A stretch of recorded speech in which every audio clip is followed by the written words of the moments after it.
turned up tonight literally 25 minutes before play started, and you picked up your 6th nightly win. It's just what you do, isn't it? Yeah, I mean, like I said earlier on tonight, I would have just preferred to go straight on stage. But yeah, I managed to have a little practice. But yeah, another nightly win for the tally. And you took out some really big, important finishes tonight. The 1-4-1 against MVG and that 1-4-6 in the final. You must be thrilled with those.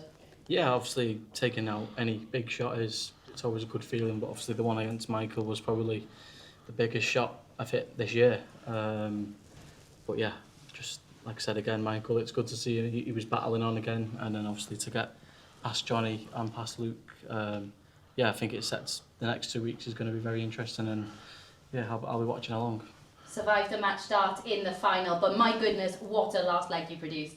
Yeah, I mean, I've said it for many years. Even when I was on the JDC, I always back myself for a last leg decider. I just say to myself, it's just do or die. You've got to hit it, and that's what I've done. Again with Luke, same as last week.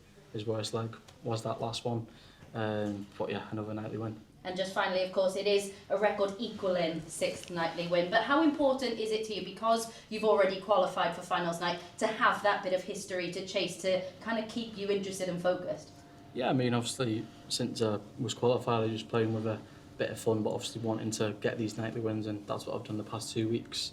And yeah, obviously I want to go chasing for next week or even in Sheffield. But yeah, I'll be a bit annoyed if I don't get either the 1 or 2. Congratulations. Thank you. Luke, just touching on what you said there about always backing yourself in a decider, also, do you think that they know, because your record over Michael and Luke Humphries at the moment is no matter what they do, no matter how well they play, they can't. Your smirk says, oh, you obviously know that they can't beat you. So going into that situation, do you think they feel it? Yeah, I think obviously beating them numerous times in last leg deciders over the years, obviously it helps me, but also like you said, it might be in their head that yeah, hang on a minute, it's me against Luke that are going to another last leg decider. Then yeah, I might already have one over them before starting that last leg. But yeah, ever since the JDC days, I've always backed myself, and yeah, I think I produced really well in a last leg decider. Not only are you world class at this sport, but like you said there, the fact that you've potentially got something over other elite athletes as well before they've even thrown a dart, that must be a great feeling. Yeah, I think even obviously if you beat them comfortably or if you beat them in a last leg, it's always on the mind. Obviously the record with Gezi, it's a pretty one. Obviously me and Luke beat each other all the time, me and Michael. But yeah, obviously if I get these wins over everyone week in, week out, then obviously it gives me a lot of confidence, and then when they next face me, they've got to produce even better. Ahead of the O2 then, that must be a great feeling. You're going to go there favourite after everything that you've done. Do you feel unbeatable at the moment, no matter who you play at the O2? Yeah, I think I'm playing very well. Obviously the last 3 weeks have been wins, and yeah, that's all down to me and just the right preparation. I can say when I've been at home, I've not been practicing, but yeah, that's just what I do. I'll turn up here and have a few hours, if that, and just produce it on the stage. Congratulations. Thank you. Luke, to end the streak of Luke Humphries here in Leeds, does that make it extra special tonight?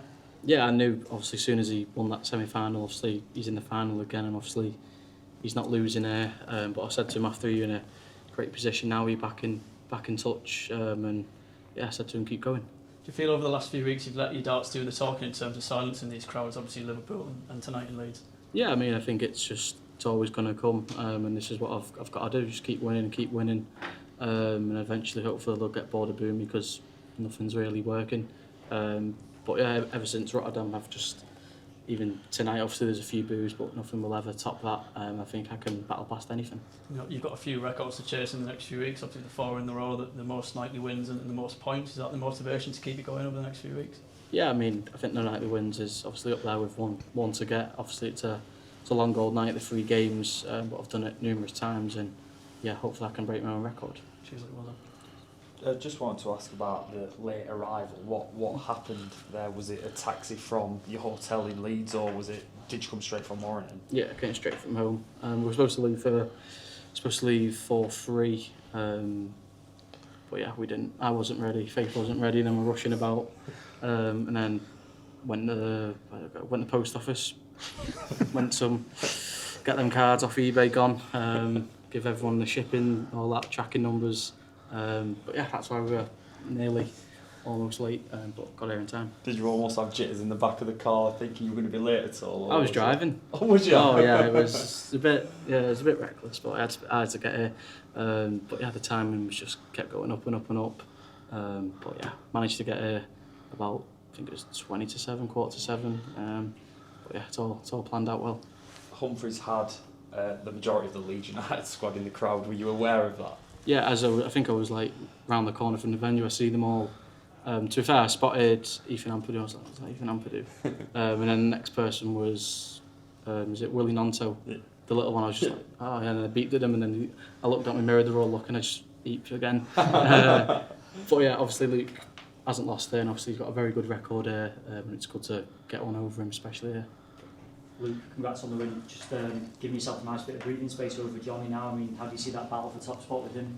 Yeah, I think obviously I'm in the clear a bit now, and I think coming into it was Johnny like the least favourite to win it, like 50 to 1 or something like that, and he's yet again proved everyone wrong.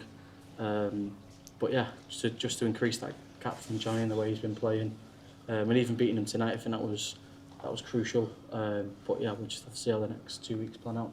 It sounds like you've been a bit of a pain for him this week. He said before his match that you had a bet with him that United would beat Liverpool on Sunday. Yeah, I got a little nice £50 off him, cash in hand, so that was nice.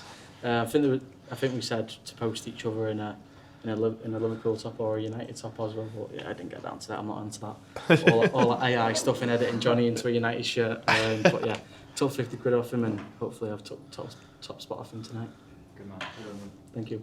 Just on that, obviously the game against Liverpool, Man United, secured Champions League. Talks that Carrick's getting a permanent job. Was that the correct decision, do you think?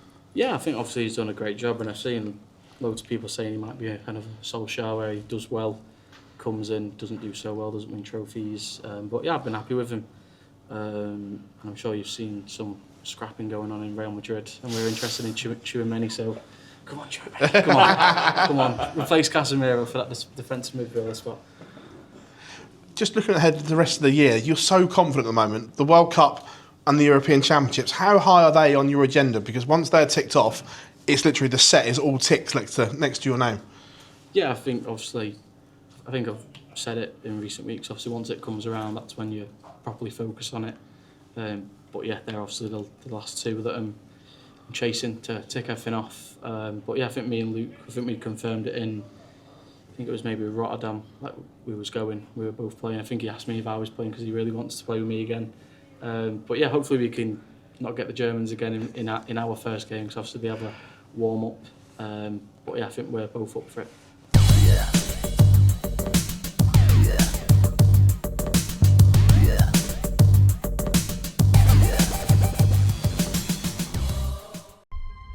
To change your